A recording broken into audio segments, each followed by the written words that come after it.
Ini Adit, dia adalah seorang ABO yang cerdas. Saat ia sedang makan siang suatu hari, ia bertemu dengan Sarah, salah seorang pelanggannya. Sarah senang sekali bertemu dengan Adit karena ia memang ingin menanyakan soal sebuah produk suplemen Amway.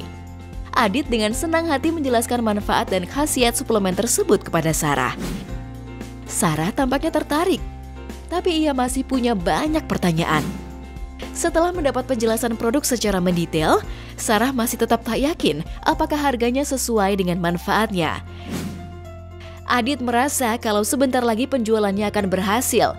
Ia pun mendapat ide untuk meyakinkan Sarah. Adit menceritakan pengalaman adiknya saat mengkonsumsi suplemen tersebut. Adikku dari kecil sering bermasalah. Ia sering gatal-gatal dan rentan terhadap ruam. Dia juga punya batuk yang kronis tiap kali cuacanya mulai dingin. Tapi ketika dia mulai minum ini, dalam beberapa bulan saja masalah kulitnya hilang. Dan beberapa bulan kemudian, batuk-batuknya juga ikut hilang. Adikku bilang kalau dia akan terus minum ini seumur hidupnya. Setelah mendengar cerita itu, Sarah langsung setuju untuk membeli suplemen tersebut. Adit puas sekali dengan penjualan yang baru saja ia lakukan. Beberapa bulan kemudian, Sarah menelpon Adit dan mengeluh soal produk suplemen yang dibeli dari Adit. Ia memberitahu Adit kalau ia sudah meminum suplemen tersebut berbulan-bulan, tapi penyakitnya masih juga tak sembuh. Sarah sangat tidak puas dan tidak senang dengan produk tersebut dan Adit. Peraturan apa yang dilanggar? Kerugian apa yang diakibatkan? Mari kita lihat.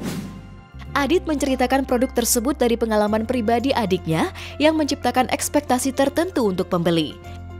Ia seharusnya mengacu kepada klaim dan penelitian ilmiah yang resmi. Klaim dari Adit bahwa suplemen tersebut adalah penyebab kesembuhan adiknya tidak didasari oleh bukti ilmiah yang sah. Meskipun kondisi adiknya membaik, tak ada bukti yang menguatkan bahwa itu disebabkan oleh suplemen tersebut.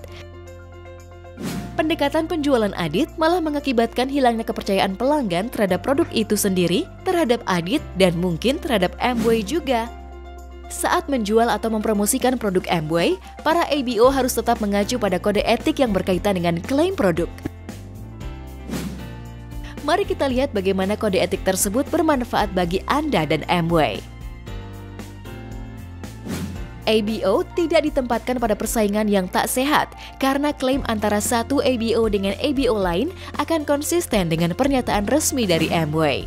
Produk-produk Amway akan terwakili dengan tepat yang akan melindungi reputasi perusahaan dan menguntungkan semua ABO.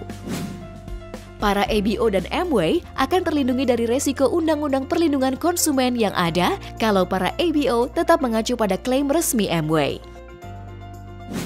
Para pelanggan pun akan mendapat informasi yang akurat mengenai produk Amway yang akan membangun kepercayaan, meningkatkan penjualan seiring waktu, dan membantu para ABO untuk membangun bisnis yang lebih menguntungkan dan berkelanjutan.